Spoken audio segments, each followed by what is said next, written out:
for the next panel discussion, that is HR leadership in the age of digital transformation strategies and best practices for success. For this, I would like to introduce our moderator for this session, Mr. Mahamuni, Head People and Culture Deluxe. As the head of People and Culture at Deluxe, a leading payments and a data company, Mr. Mahamuni focuses on building a thriving work environment and aligning HR strategies in India with business goals. With over 17 years plus experience across industries, he specializes in strategic planning, talent development, employee relations, and performance management. His passion lies in fostering inclusive, collaborative workplaces where employees feel empowered to excel. Also, he has led key initiatives to enhance employee engagement, recognitions, and satisfactions while optimizing HR operations. Honored as top 100 global HR influencer, he previously served as honorary executive committee members of NHRDN Chennai chapter. Along with the moderator, I would like to introduce all the panelists. Ms. Merlin Lewis, VP HR, Natwest Group. Mr. Naresh Rajendran, Head Human Resources for GRUNDFOS. Mr. Raghuram Venbakkam, Regional Human Resource Director, Trinity Life Sciences. Dr. Jude Xavier, Senior Director, Human Resource, Omega Healthcare Management Services. Can we have a huge round of applause for the moderator and all the panelists? Good evening, everyone. So, always the last bench, last class, and last panel discussion is always tough to have. But I believe that engaging movie climax always make the movie more memorable, no?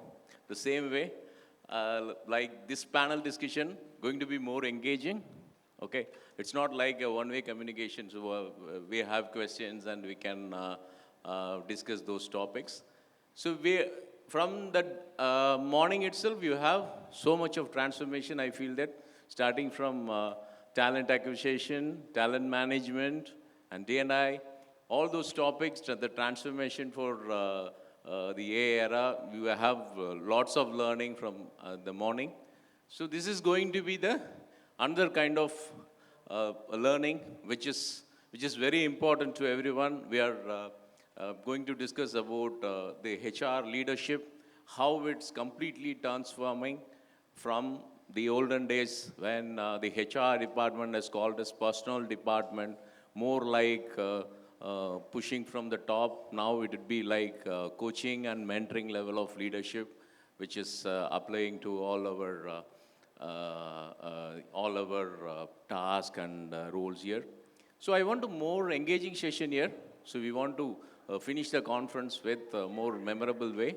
So I look out for your participation as well.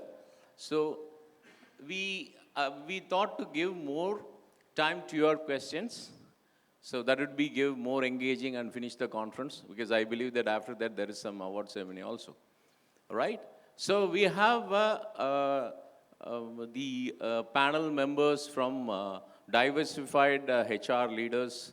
So someone from pharma, and like Omega, it is from the healthcare industry, and she's from banking, and another industry is like more into manufacturing kind of segments. So it's going to be enriching related with HR leadership in the transforming AI era. That's why we are going to discuss it now, right? Open for questions. We love to have more questions instead of we are discussing there. So just I want to start the question to the panels. Maybe each one of the panel members share your views on that. So what do you think that, particularly in your industry, what kind of HR leadership transformation is important, or it should be essential considering to our industry? If you could share your experience considering your industry, that would be more helpful to you. So let's start with Naresh. Hi, very good afternoon. This is specific with respect to HR leadership, or? Yeah, HR leadership. That. What are the changes? Well, I'm just looking out there. So if you from your industry, considering the transformation, I mean that it would be right now, everything it's transformed. I can say that after Corona or maybe after so much of technical disruption happened in AI tool. So as your industry, you are from a manufacturing segment. So what kind of HR leadership transformation is definitely is needed in a digital transformation? Got it. Thanks. I think before getting into the HR leadership per se, I think we need to understand, I'll try and relate in terms of where the business is going and how we are trying to make a difference out of that, right?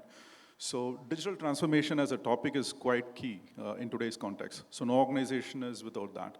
And the maturity level of organization getting into the space is at varied level. Some might be in the very initial stages, some might be in the very matured stage. So organizations are going in that direction, which essentially means that they wanted to create a difference with the way that they serve the customer. So end of the day, the intention is how are we going to create this customer experience, a wow experience, right? So that's essentially, be in terms of an engineering product, be in terms of a healthcare product, or be in terms of the software services as a product, right? So in GRUNDFOS, just to a bit on that, as we are an engineering company, we manufacture pumps. We are world largest pump manufacturers. So, and we've been here in the industry for about 75 years. So, which means you have a traditional workforce, which is kind of evolving as we move ahead, and with a lot of, say, new talents and new technology which is disrupting this market. Unless and otherwise, if you are actually world leader one, and if you're not able to accommodate or blend this digital transformation into your company, you're not going to make a difference or you're not going to stay in the market. So which means it goes back to the fact that do we have the, okay, what does it put with respect to the HR is concerned? It puts into the, do we have the right talent? Who's going to drive this? Do we have the right leadership mindset? Because everything comes back to the leadership mindset first, who is prepared to take this risk and who is prepared to drive this change. So HR job is to ensure that how do we leverage and how do we make an impact into it. The next is about how are we going to scale up your employees, say, skills per se. And whether they are in tune with in terms of what the industry trends is, and whether you're ensuring that your employees are towards it. So leadership mindset, employee mindset, the last is the culture part of it. So are we creating the right culture which is enabling this particular, organization to meet those external demands? I think I'll stop with this, because these are three key elements in my perspective, such a transformational, focus that we are driving within our organization. Thanks, Naresh. Thanks for sharing. Let's go to Merlin here. Can you just share about your industry? You are into coming from a banking segment, so that would be a interesting segment to know everyone there, because the digital transformation. Always we see that looking out in the IT perspective, but we want to understand from your banking industry perspective. So a banking which is more into technology. And it's also a global banking. The spectrum is slightly large, in the organization that I work. When it comes to digital transformation, I think three things, again, like my friend Naresh just described, I would ask the leaders to focus. First is to have a data-driven mindset or a data-driven decision-making skill. Decision-making is a skill, but it should be data-driven. So far, we were very reactionary to the situations and reactionary to the event, or we did a very, on-the-spot decisions basis the historic precedences. But I think we should move from all that and use the technology better and make data-driven decisions. That will help us to decide whether it is a talent, whether it is performance, whether it is, experience of employees. That's going to be key for us to look at the data, look at the numbers. I think for which the leaders will have to scale up and to have more bent towards that side. Second bit, again, as a banking industry, one thing that most of the banking industries are all kind of dabbling with is being so risk averse, right? In this situation, am I saying technology is the best and just get technology onboarded and embed and incorporate and leave it? No, we need to have the proper risk taking. So I'm calling it as, or our organization calls it as intelligent risk taking. We need to be very mindful in terms of our risk taking and not being very risk averse. Oh, technology will come, data privacy is gone, or probably I have a problem that some people's job will be lost. All that should be removed. Your risks should be very carefully evaluated, and it should be a very, very clearly, intelligently managed risk. So that will definitely help as a leader at their levels if they drive it well. And knowing all the risks, knowing all the regulations, knowing all the statutory requirements that we need to meet. We just need to be having that in the mind so that it's easy. And the last bit I'm sure everybody will be covering is about having a mindset of automation and gaining efficiency. And that will help us to go digital soon. Then comes, obviously everything is the outcome or the result of it. So that's my view. Thanks. Thanks, Merlin. Next, let's move on to Raghu. It's an evergreen industry like pharma. So we curious to know about the HR leadership when there is a digital transformation, particularly in the pharma industry, Raghu. Thanks, Pandi.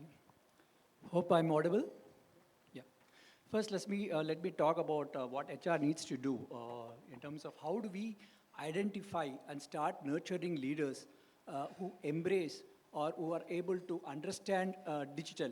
So I think it's more in terms of people having the digital first mindset. I think that's more important. So I think it becomes easier for HR to work closely with the leaders who are able to understand and embrace technology, and more importantly, someone who is able to understand the value of data. And of course, apart from that, they also need to inspire the members. So that's something very, very important. I think like what Merlin said, I think we need to kind of start looking at data-driven decisions rather than talking about what happened in the past in terms of look at data. So all HR, I think we should probably start becoming people analysts or a data analyst looking into the data and speaking about the data. Let me come to the second part where I would like to share about what we in Trinity are doing. So we work with major pharma companies in the world, most of them in the US. So we are currently working with a couple of pharma companies where we are trying to identify, where we are working on generating medicines for some rare diseases. So how we actually go about it in terms of building up the AI tool is in terms of going through the patient history. So basically, whatever the patient has undergone over the last 10 years, what kind of medicines has he or she taken, what kind of prescription has been given to them, what kind of procedures has the patient undergone. So based on that, it's about 10 years history where the AI is able to generate predictive analysis in terms of what could be the diseases. So apart from the regular ones, what you generally get to see, like your diabetes or your hypertension or any other cancers, there could be few other rare diseases. So this is where Trinity is playing a larger role in terms of building AI tools over here, working with doctors. There could be instances where doctors may not be able to kind of identify certain things because these could be new rare diseases, which probably they have not seen. So that's where we actually come into play, and that's where AI plays a larger role. Thanks. I like to pick the one point there, creating digital mindset with the leaders, particularly like the pharma industry. That is the important point because it's entirely different from other IT segment. That's thanks, Raghu, for sharing it. Next, move on to another important industry like healthcare. I would like to invite Jude to share your views on that question. Good evening, everybody. The main challenge what we have, we are a healthcare industry, Omega Healthcare. We are 35,000 people. And it's completely a young crowd. The age group is between 20 to 25 years is the age group. Managing them is very, very difficult at this current scenario. Post-COVID and pre-COVID, that made the difference. And you will not believe that being a BPO, RCM company, 35,000 people, 70% of our resources work from home. Do you believe that? We made it possible. As leaders, as HR, we found it so difficult in terms of how we could make this happen. Because, as a BPO industry, client specification, they usually say that, no, the employees have to work from office. But in terms of technology, in terms of digital transformation, what we brought in, the confidence with the customers, with the clients, and also the training, what we impart with the employees right from the beginning. You will not believe that right from onboarding till exit, we do everything online, completely. And they come for training, and it's a few weeks of training which they go through, and again they go back home, and it's completely work from home. So right from imparting training, upskilling, reskilling, also rewards and recognitions are done through virtual. So being a BPO industry, we made it possible. And you know, current practice, all the companies, all the IT companies also, they have asked employees to come to office, 5 days working or 3 days working, but still we have not insisted. They are still working from home. So that's the digital transformation we brought in. The kinds of tools, the kinds of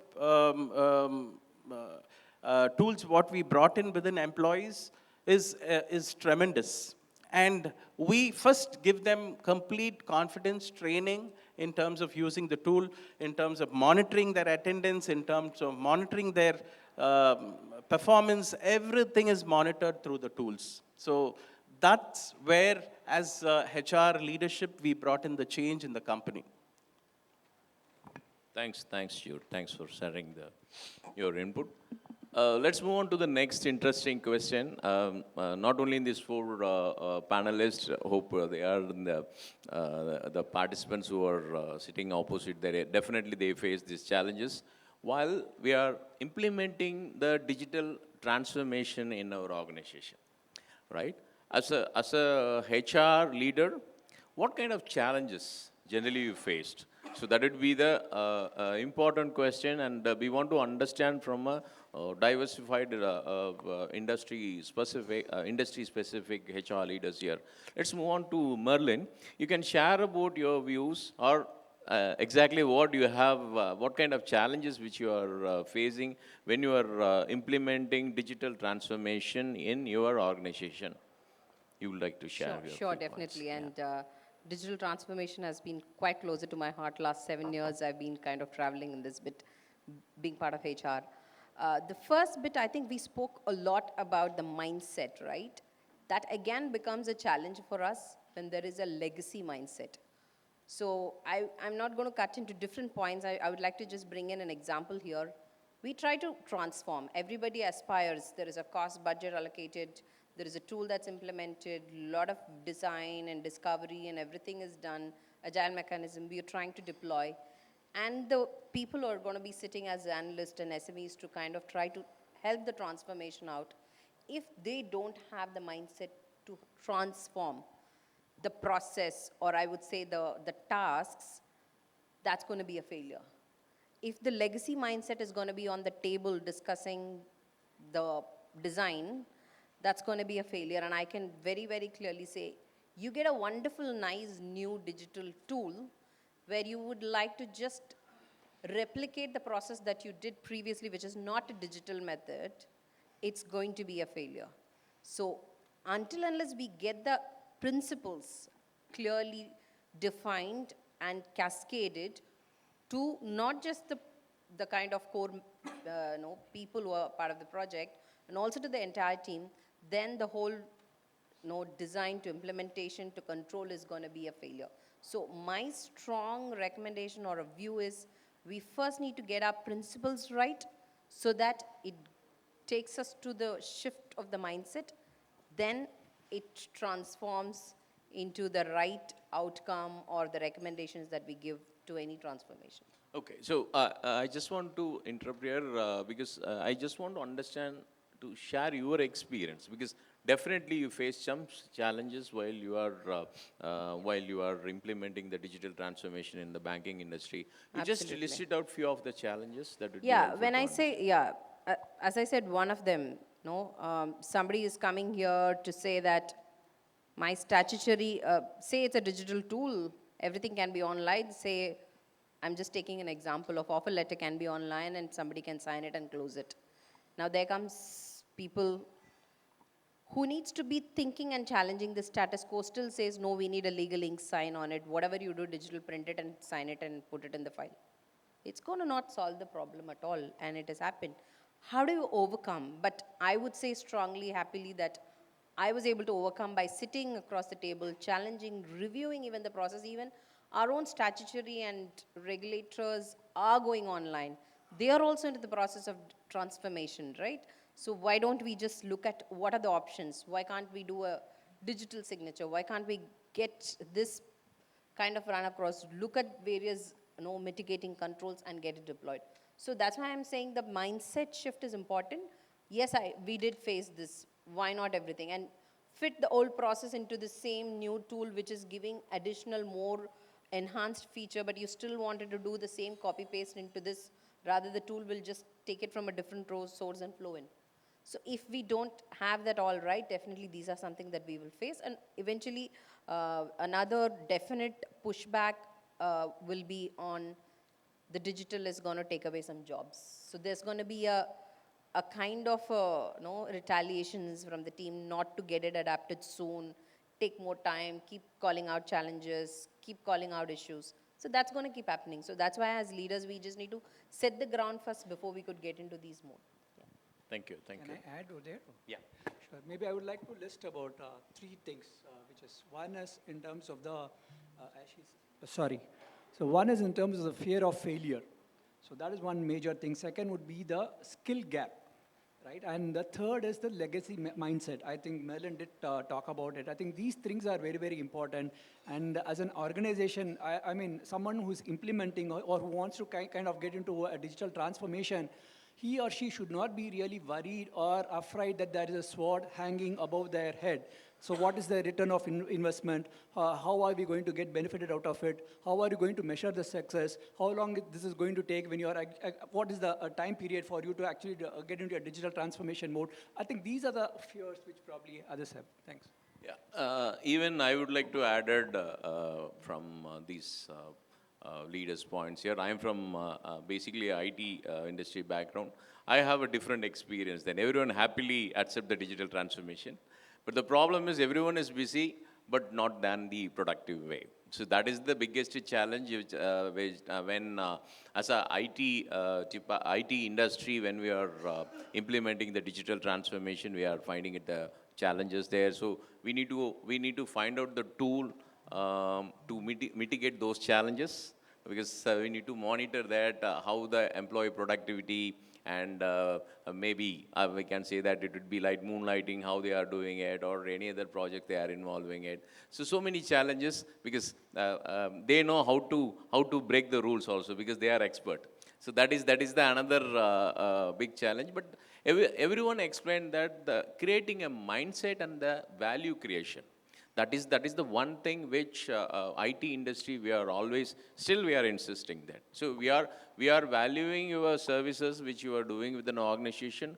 We value your well-being. That is the reason we are giving a privilege. Like I'm not nowadays it's a privilege. I'm talking about in the initial Corona period, we are giving the privilege to manage your work-life balance. Still, we have a hybrid mode. I'm working with the company. Completely, it's a hybrid mode. Okay, it is. Still, we are maintaining the well-being of employees. So, considering the IT industry perspective, the digital transformation always a big challenge. But what I have done it in my leadership thing there, we just value the employee. So that is the value in terms of all the aspects, starting from the well-being and getting their inputs in terms of any improvement in their policies or work structure and other stuff. Though we are still giving the value, maybe that value create the digital mindset that would be helpful for our digital transformation, I would say. Right. Let's move on to Naresh. That would be the another industry like which they don't want that digital maybe in the initial stage, and it will be tougher. I know very well about that. I work with couple of blue collar workers. So they don't do anything, but everything should happen. But making them to digital transformation is the toughest call. Because I just want to know your views, Naresh, there. The challenges are common, right? So the moment you talk about digital transformation, so what happens, there is a mindset block, right? When I say mindset, there are two aspects from a leadership. Uh, I think the more focus should be in terms of what's the purpose rather than in terms of why we want to, okay, we also should be in the race, right? There are two ways in which an organization generally compete. So what we try and address is when we have a leadership meeting or a boardroom, whenever we talk about any new technology disruptions in one of our process, we focus more in terms of, because digitalization is only a means, right? It's a tool which enables or means in which, but we look at in terms of what's the purpose, why we are trying to create this. Because you identify a set of 10 key processes, which is kind of creating a huge complexity in today in the organization, because of which there is a lot of stress, because of which the employees are kind of employees don't have a great inside employee experience. At the same time, it is also creating a lot of complexity into the market where the customers also doesn't have a very high customer experience in approaching the way they talk to the product, the way they get the service and all this. I think our focus typically when we discuss is a couple of things. One, why we wanted to do it? Basically, we define the purpose. What are the key business challenges these technology transformation is going to impact? Whether it is going to impact the customer service, whether it's going to impact the commercial capability of the servers or the sales guys who's providing solution to the customers, whether it's going to impact the product development.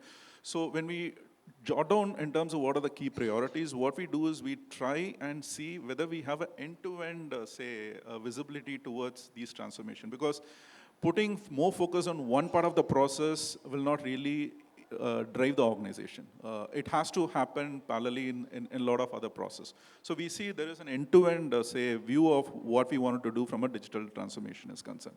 The second part is, are we trying to create more complexity by bringing in this new technology disruption? Because that's rightly put in, that's where the workforce comes in. Because you have a 3-generational workforce who's part of your organizations, who one is from the mindset, one is from the fear of losing their job, another one is pretty too good in terms of harnessing the technology. So you need to manage this workforce. So again, you try to start with the leadership, training and saying that, okay, this is what we intend to do. Ensure that this is cascading down to the mid layer, because most of the time we talk beautifully in the leadership boardroom, we talk about the strategy, it stops there. Cascading it down to the mid layer of the people leaders who's managing the workforce day in, day out, right? That's where the challenge is. So we ensure those communications cascaded down. And we also ensure that cascading also happens to the blue collar and the different sets of workforce. Because what we did is, when we had a small example of when we wanted to introduce something in the manufacturing stuff, the immediate fear was in terms of, are this going to take my job, and what will I intend to do? So what we kind of flipped around is saying that you'll be trained on how to handle this tool rather than in terms of, say, you'd be looking at whether it's going to take your tool. Because you are elevating this guy's capability on how to manage this tool and then provide solutions to your other departments. So we kind of put these contexts practically from a manufacturing as well as from an engineering context.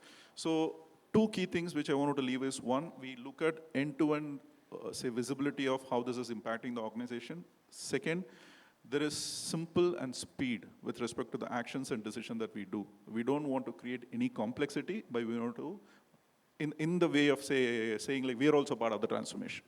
Exactly, it's kind of a user-friendly, then only people love to do it. How the tea shop owners or otherwise, how you did make it more easily they're using it unorganized sector, the complete digital transformations. The same way, like you rightly said, it would be good points. Let's move to the healthcare domain. So what kind of challenges? Definitely, we understand that you need to run the show for 24/7. And what kind of challenges as a HR leader you are facing while you are introducing digital transformation in your organization, Jude? As I told you, one is work from home was a major challenge for employees because, as you know, people stay in a single bedroom flat wherein they have to work in the night shift because we work 24/7. So they have to work, they have to concentrate, they have to take calls during night time. So that was a challenge where they stay in a apartment, one single bedroom. So that was a major challenge from employees in terms of how we could make it more, because we had a lot of complaints from the vendors, from the clients as well. So in terms of bringing in the resources back to office, so how we could manage both the resources was a big challenge for us. Um, so what we did is AR calling is one of the streams where we had, so we asked them to come to office during the night shift. So that was a major challenge, but what exactly helped us is technology. So digital transformation technology really helped us to come out of this issue. Um, Basically, the youngsters, the crowd, we attracted them in terms of using digital transformation, in terms of giving them the tools, the latest technology to use. So this really helped them in terms of making the work easier. But at the same time, we also had challenges wherein some of them, they don't literally work, but we found through the tools as well, in terms of working, not working at home. In office also, we had a lot of challenges. But again, through these tools, we were able to come out of it. But basically, I would like to give you an example how really we made it possible. We acquired 3 to 4 companies, a couple of companies we acquired, or Omega acquired. So when we acquired the companies, we brought in Oracle HCM as a common tool, employee tool for all the entities, including Omega. So we need to implement to 35,000 people, both India, Philippines, US, across Oracle HCM was introduced. So we had a major challenge where Oracle HCM, the tool itself is a bit complicated, but it's a universal tool. We had to go through multiple town halls, right from leadership, from the leadership to the mid to the junior level. We had to go in a lot of town halls, in-person town halls, and also virtual town halls we did. And we also had banners, advertisements, lot of advertisements on how the tool, how using this tool makes your work more easier, in terms of allocation of work, in terms of scorecard, performance management, everything is managed in that tool. So we had to give them live examples, but still we had challenges completely, and we made it possible to implement this tool across the globe.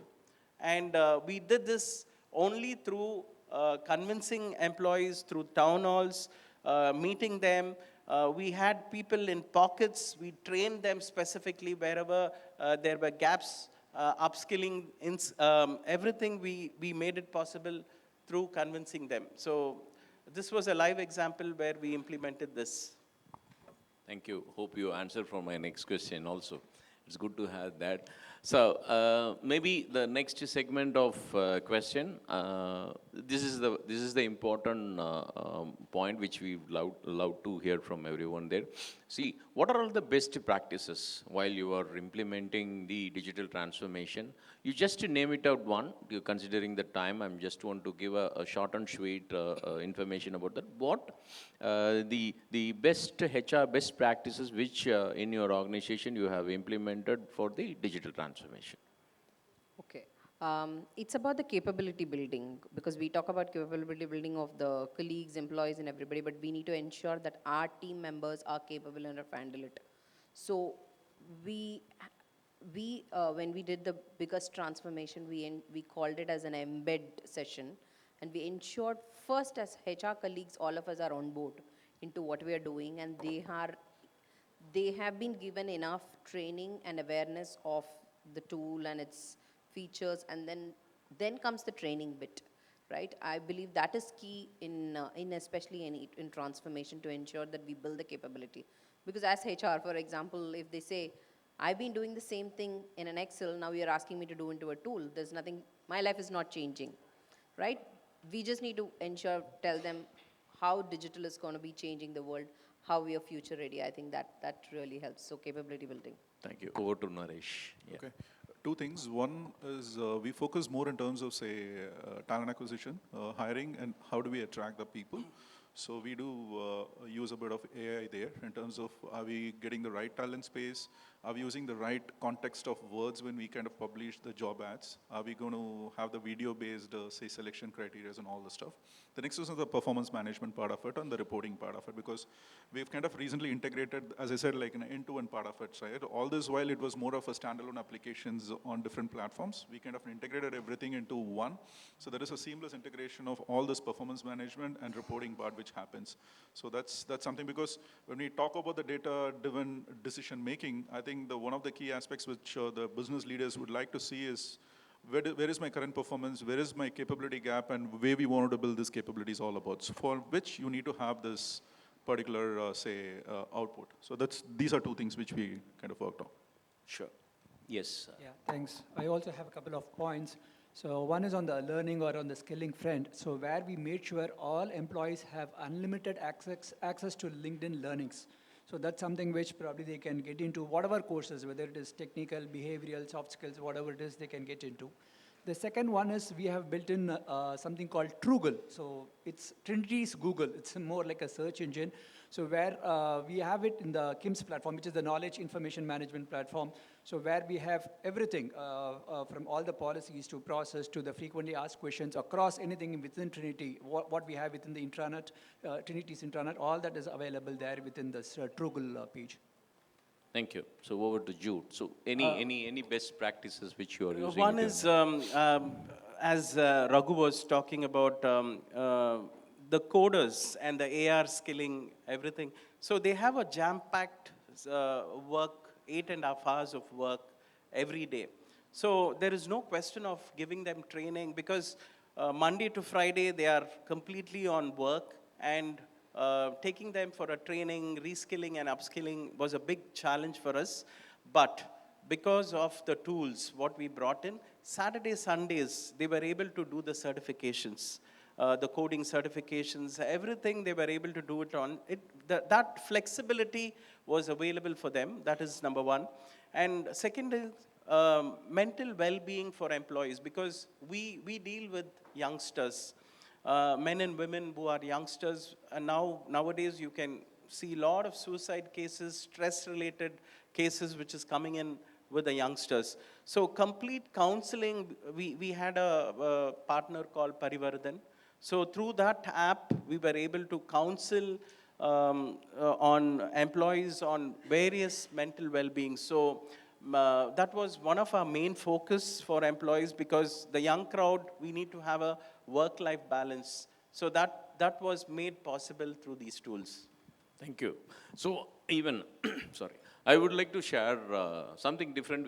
I have done it in my previous organization while we are doing the digital transformation. We have implemented reverse skilling, right? So we are in my previous organization, it's a diversified age group people. So the young crowd, they will give the training related with digital product or digital tools with someone senior than them. And the senior, they will give the maybe the value proportion of training in terms of attitude or anything which is related to the current soft skills related training, they are giving it out. So that those kind of reverse skilling, that makes the process in terms of digital transformation make more interesting. So now it's over to you guys. Probably we can have 2 to 3 quick questions which is related with the HR leadership. Any questions there? Or you already drained out? Any interesting questions we love to answer, because I don't want to make it more monotonous kind of way. So it would be more engaging if you have ask any doubts or questions which is related to that. Any questions? No questions? I think they have had too much of digital gyan for the day. Yeah. Can you just give a mic, probably? Yeah.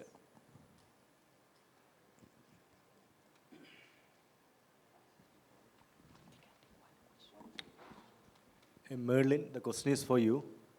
So this is regarding the digital transformation. So when we did for our organization, one of the problems that I identified was people sent mail for everything, mails for everything, if you want to get things done. And then we introduced ServiceNow as a tool. It's a common tool across industries. Then what happened was, still people have to go to ServiceNow. From an employee experience perspective, even though we can say we did a digital transformation, from an employee experience perspective, it was not a success. Because you get mails in every stage of this process, where it was only 1 or 2 mails where you were able to solve the things, and then you had to go to a tool and then a not so friendly tool, get things done. And of late, people started complaining about it. So this is one of the digital transformation which is a failed one. So what is your opinion on this? And then do you have any other digital transformations where it was not so success? I think you asked me, you pointed the right person. It's the question he pointed out to me. Can I have your name, please, just to understand, so that I can... This is Ajnu, AJNU. Okay. Ajnu, yes. I don't know if you're calling it a failure. It's still not a failure, I would say. Exactly, we also face the issue. But the only thing, any digital transformation, and name it ServiceNow, I'm part of, as I'm talking, there is a phase 2 level implementations that we have just done and quite successful. It's about the strategy that we cascade to everybody. For example, we say now this tool is going to be the collaborative or interactive tool that we're going to be using for any interactions with the colleagues. That means from your leader, top leader, to the ground level should be talking the same language. There should not be any back channeling mails, acceptance, because they are writing to BPs or because they are writing to a HR leader, a mail cannot be accepted. Today, anybody in the organization, I can confidently say 90%, if somebody is reaching out to someone over the mail, they'll say, did you go to the chat bot? This is the constant response that anyone in HR will give. So that employees do not have a channel to come through, do not have an option to come through any channel. It's not, that doesn't mean that we're not addressing the query. We're telling you come through that so that it's more easier. One, so that the strategy is very, very clear. The communication strategy is clear. Second, also to understand, when we implemented such tools, we need to really understand how many of their settings and preferences are right. And knowing ServiceNow, there's a possibility if somebody's going to switch off the notification. I myself, an example, I have switched off my notification because I get 100 mails every day. What if, as an employee, I've switched off my notification, so whenever they put a case or whenever you update the ticket, they don't get a notification at all. So hence, I choose to use the mail. You need to understand what exactly is that population. We disabled that button so that nobody is switching off that notification or a preference. So it's about understanding what is the colleague practice and also the leaders talking from leader to the grassroots level, talking the same language, and we also get our business leaders on board to talk about the strategy. You will be reaching out to HR only through this means so that you get faster information and it is all centrally visible and it's not key man dependent because you're writing a mail to somebody. So that's how it's successful, and I can definitely call it quite successful. We are moving into even the next phases of the same tool that you just spoke about. I hope I answered the question. Yeah. Thanks, Merlin. So due to time constraint, we are closing it up. Finally, I would like to sum up the topic, which the HR leadership, see, whichever the industry, I would always recommend that even the panelists which we have discussed from the different industry perspective, choose the right digital transformation ideas and value your employees. And you need to create more, you need to create the curiosity of the tool. That is also, it's more important, because it's not like we are not going to transform the tool only to monitor you, make your job more easily. You need to make understand with your employee crowd. That is the important thing as a HR leaders. From any industries, you need to make them understand that is the success for the digital transformation. So thanks for a wonderful audience. Thanks for the panelists. And thank you, everyone. Thank you so much, moderator and the all panelists. I would like to request Ms. Merlin Lewis to felicitate the panelists as well as the moderator.